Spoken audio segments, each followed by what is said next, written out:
सामान्य अध्ययन MCQs हिंदी पाठ 82 पहला प्रश्न।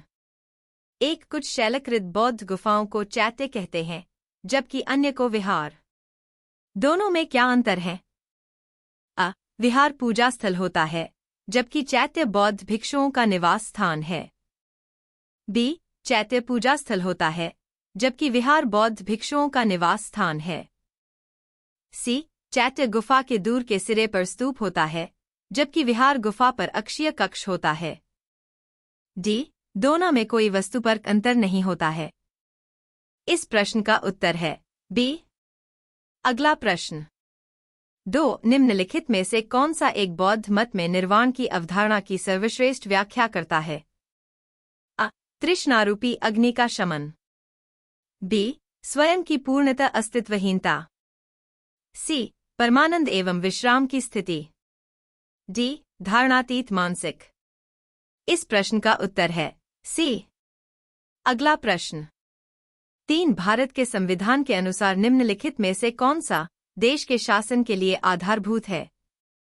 अ. मूल अधिकार। बी. मूल कर्तव्य। सी. राज्य की नीति निदेशक तत्व। डी. मूल अधिकार तथा मूल कर्तव्य। इस प्रश्न का उत्तर है सी। अगला प्रश्न। 4. साइमन कमीशन के आने के विरुद्ध भारतीय जन आंदोलन क्यों हुआ? अ. भारतीय 1919 के अधिनियम की कार्यवाही का पुनरीक्षण कभी नहीं चाहते थे। बी. साइमन कमीशन ने प्रांतों में द्विशासन की समाप्ति की संस्तुति की थी। सी. साइमन कमीशन में कोई भी भारतीय सदस्य नहीं था। डी. साइमन कमीशन ने देश के विभाजन का सुझाव दिया था। इस प्रश्न का उत्तर है सी। अगला प्रश्न। 5. भारत छोड़ो आंदोलन किस प्रतिक्रिया में प्रारंभ किया गया? अ. कैबिनेट मिशन योजना। बी. क्रिप्स प्रस्ताव। C. Simon commission report. D. Wavell योजना। इस प्रश्न का उत्तर है बी। अगला प्रश्न। 6. किसी देश का भुगतान संतुलन किसका व्यवस्थित अभिलेख है? अ.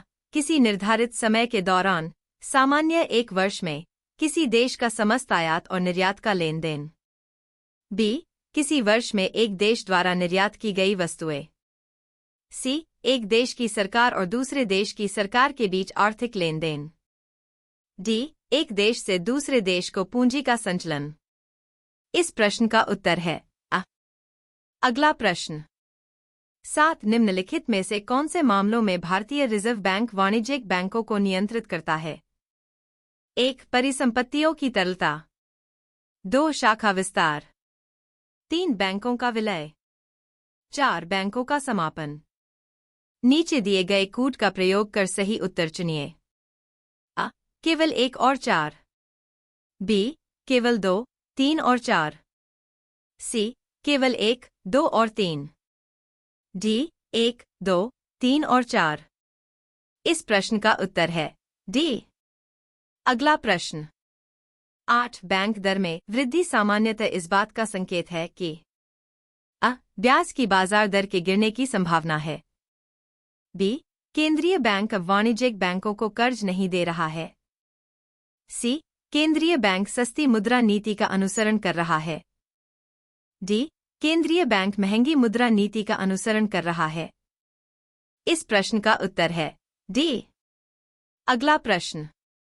9. भारत में घाटे की वित्त व्यवस्था किसके लिए संसाधनों को बढ़ाने के लिए उपयोग की जाती है? अ. आर्थिक विकास के लिए। बी. सार्वजनिक ऋण चुकाने के लिए। सी. भुगतान शेष का समायोजन करने के लिए। डी. विदेशी ऋण कम करने के लिए। इस प्रश्न का उत्तर है बी।